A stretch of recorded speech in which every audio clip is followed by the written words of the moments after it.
किताबें इंसान की सबसे अच्छी दोस्त होती हैं। जब आपको दुनिया में कोई रास्ता ना मिले तो किताबों को देख लेना। किताबों की कुछ चंद लाइनें आपको एक अच्छी दिशा में ले जाती हैं। आज का जो मैं आपको कहानी सुनाने जा रहा हूँ, ये केस जो हुआ था, इस केस को पुलिस में कुछ समझ में नहीं आ रहा था। लगभग 17 महीने पुलिस को लग गए इस केस को सॉल्व करने में, और फिर कुछ किताबों की चंद लाइनों ने इस पूरे केस को सॉल्व कर दिया। आज की जो मैं आपको घटना सुनाने जा रहा हूँ, ये कहानी मध्य प्रदेश की है। ये कहानी 2023 की है। मध्य प्रदेश के दामोह क्षेत्र में 14 मई 2023 को दामोह पुलिस को एक नरकंकाल मिलता है। नरकंकाल जो था दोस्तों, ये काफी पुराना था, पहचानने में बिल्कुल नहीं आ रहा था। लेकिन पड़ोस के ही पथरिया गांव के रहने वाले दो दंपत्ति यानी कि लक्ष्मण पटेल और यशोदा इस कंकाल को देखती हैं और पास में पड़े कुछ सामान और कपड़ों की सहायता मदद से बताती हैं कि जो कंकाल है उनके पुत्र जयराम का है। लेकिन पुलिस इस पूरे मामले को और पुख्ता करने के लिए उसका कंकाल का डीएनए टेस्ट करवाती है। लेकिन जब डीएनए टेस्ट करवाती है तो उसमें और लक्ष्मण पटेल उनके डीएनए नहीं मिले थे। पुलिस इस बात को और पुख्ता करने के लिए 2 बार डीएनए टेस्ट करवाती है, लेकिन दोनों बार जो डीएनए टेस्ट था मिसमैच होता है। पुलिस पूछताछ में पता करती है कि जो लक्ष्मण पटेल और यशोदा का पुत्र जयराम था, वो इनका जो पुत्र हुआ था वो आईवीएफ तकनीक से हुआ था। आईवीएफ तकनीक से जो पुत्र हुआ था, इसलिए उनका डीएनए टेस्ट मैच नहीं कर रहा था। पुलिस के सामने अब एक और अहम गुत्थी सामने आ गई थी कि अब इस केस को किस तरीके से सॉल्व किया जाए, क्योंकि इन दोनों के टेस्ट तो मैच नहीं हो रहे थे। पुलिस इस पूरे मामले के लिए लगातार खोज कर रही थी, लेकिन कोई भी उनके सामने कोई भी सुराग नहीं मिल रहा था। ये नहीं पता चल रहा था कि ये जो नरकंकाल है जयराम का है या किसका है। इसी बीच पुलिस को दोस्तों जो जयराम है वो पुलिस को कुछ अहम जानकारी बताते हैं। वो बताते हैं कि उनकी शादी यशोदा से 2004 में हुई थी, लेकिन 4 वर्षों तक जब उनका कोई संतान प्राप्त नहीं होती है तो सन 2009 में वो एक आईवीएफ सेंटर इंदौर जाते हैं और वहीं पर टेस्ट ट्यूब तकनीक से सन 2009 में जयराम का जन्म होता है। जयराम का जन्म जो हुआ था वो दोस्तों टेस्ट ट्यूब तकनीकी से हुआ था, और इस समय यानी 2023 में जयराम 10वीं का छात्र था। 28 मार्च 2023 को जयराम अपने घर से शाम के समय खेलने के लिए निकला था, लेकिन उस समय वो घर पर नहीं आया। 29 मार्च 2023 को उसके घर वाले यानी लक्ष्मण पटेल उसके गुमशुदगी की तलाश थाने में दर्ज कराते हैं और 14 मई 2023 को उसके कंकाल मिलते हैं।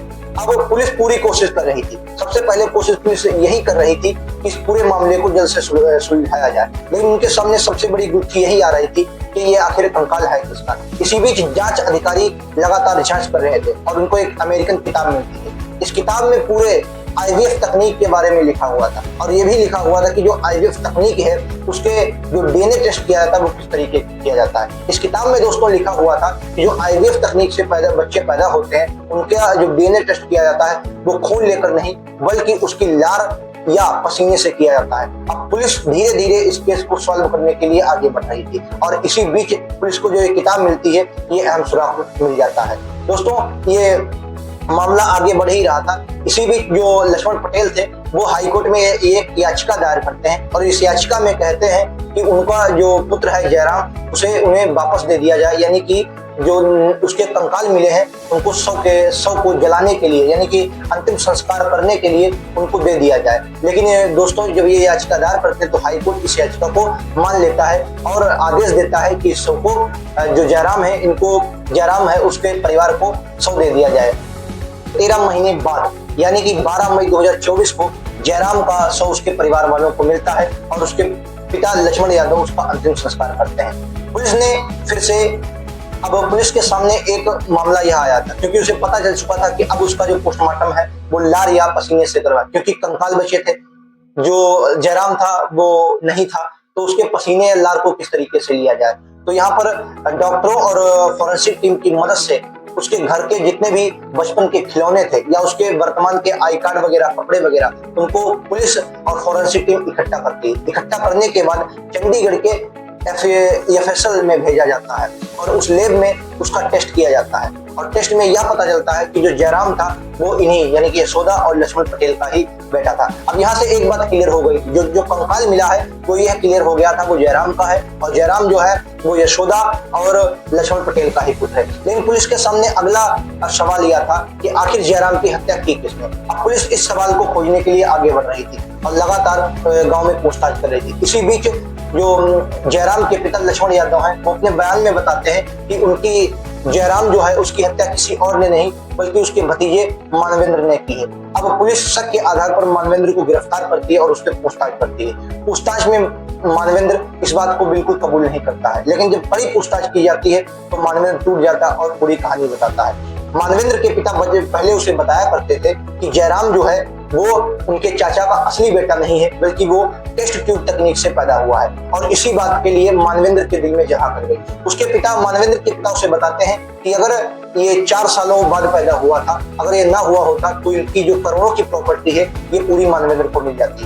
मानवेंद्र के दिल में ये बात जगह कर जाती है और मानवेंद्र कहता है कि अगर जयराम ये रास्ते से हट जाए तो उसकी जो पूरी प्रॉपर्टी है वो हमें मिल जाएगी, और इसी बात के आगे करते उसके दिल में जहन में ये बात घुस जाती है और इसी हत्या को अंजाम देने के लिए वो आगे बढ़ता है। 28 मार्च 2023 को मानवेंद्र जयराम को मोटरसाइकिल सिखाने के वास्ते खेत की तरफ ले जाता है और वहीं पर गला दबाकर उसकी हत्या कर देता है। हत्या करने के बाद ताकि सबूत कोई ना मिल सके, इसीलिए उस जयराम के शव को वो एक गड्ढे में दफन कर देता है ताकि कोई भी सबूत ना मिल सके। दोस्तों, इस पूरी घटना का जब खुलासा हो जाता है, पुलिस ये भी पता कर लेती है कि जयराम ही है और ये भी पता कर लेती है कि जयराम की जो हत्या की है वो मानवेंद्र ने ही की है।